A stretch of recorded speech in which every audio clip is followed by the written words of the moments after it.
Cara membedakan jenis data. Kita mengenal data ditinjau dari aspek pengukuran, yaitu bisa bersifat nominal, ordinal, interval, dan rasio. Data nominal merupakan data yang tidak bisa yang merupakan data kategori. Dan antara kategori yang satu dengan yang lain tidak menunjukkan tingkat. Contoh, jenis kelamin. Ya. Jenis kelamin tentu tidak ada yang membedakan antara jenis kelamin laki-laki dan jenis kelamin perempuan. Artinya tidak ada jenis laki-laki lebih baik dibandingkan jenis perempuan. Di dalam statistik tidak dipermasalahkan. Contoh yang lain misalkan warna. Kita mengidentifikasi kesukaan warna seseorang. Warna misalkan si A warna putih, si B suka warna biru, si C suka warna merah, tidak ada yang mempermasalahkan. Kita hanya mengidentifikasi saja, mengelompokkan saja. Lagi, contohnya adalah umur. Umur ini bisa berfungsi sebagai data nominal, bisa berfungsi dengan rasio. Ketika umur ini Anda ambil sebagai sebuah data, contoh pengaruh umur terhadap kadar kolesterol misalkan, itu bisa. Tapi ketika hanya Anda kelompokkan, oh ini umur kategori remaja, ini umurnya 65 kategori tua, maka data tersebut masuk terhadap data nominal. Jadi lebih cenderung kepada tujuan dari pengungkapan data tersebut. Data ordinal. Data ordinal ini adanya suatu tingkatan. Misalkan Anda mengidentifikasi tingkat seseorang di dalam kunjungan ke dokter.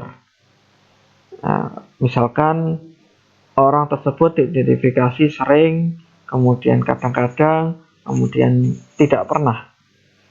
Tentu sering ini memiliki poin yang lebih tinggi dibandingkan yang tidak pernah tadi.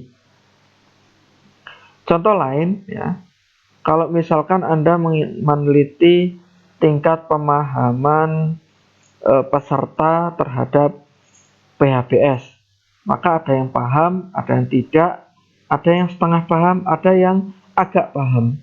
Nah, ini bisa Anda kategorikan. Ingat, paham itu bukan jenis data.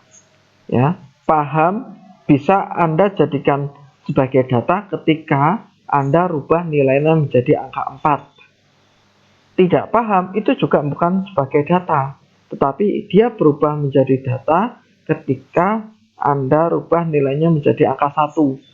Ya, sehingga data ordinal ini merupakan tingkatan-tingkatan yang dibuat sesuai dengan urutannya. Data interval sebenarnya mirip dengan data rasio, bahkan di SPSS, program pengolah data, data interval sama rasio tidak dipisahkan. Cuman kalau misalkan di teori Anda harus paham juga, ya. Misalkan data interval dan rasio kalau di SPSS disebut sebagai data skala. Nanti kalau belajar SPSS. Interval contohnya apa? Suhu. Karena syarat interval ini ada 2. Yang pertama memiliki rentang, ada nilai terendah dan nilai tertinggi.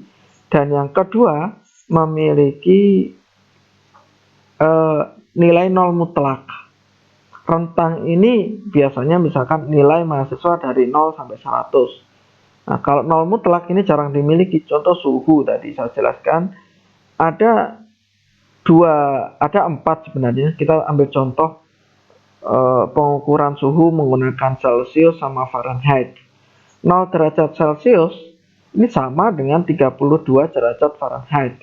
Sehingga 0 derajat Celsius tentu berbeda dengan 0 derajat Fahrenheit. Begitu juga dengan IPK. Kalau Anda kuliah tahun 1900-an, IPK itu ada 2 jenis. Yang pertama skala 0 sampai 4. Yang kedua skala 0 sampai 6. Di luar negeri masih banyak ditemukan skala 0 sampai 6. Artinya nilai 3 atau konversi dari 3 punyanya 0 sampai 4 atau 0 sampai 6 tadi tentu berbeda kualitasnya. Kemudian data rasio. Data rasio ini data paling sering atau paling banyak yang ditemukan. Biasanya merupakan hasil dari pengukuran. Contoh, tinggi badan ini rasio. Tinggi badannya berapa? 170 sekian. Ini rasio. Atau hasil penimbangan, hasil pengukuran, hasil penghitungan.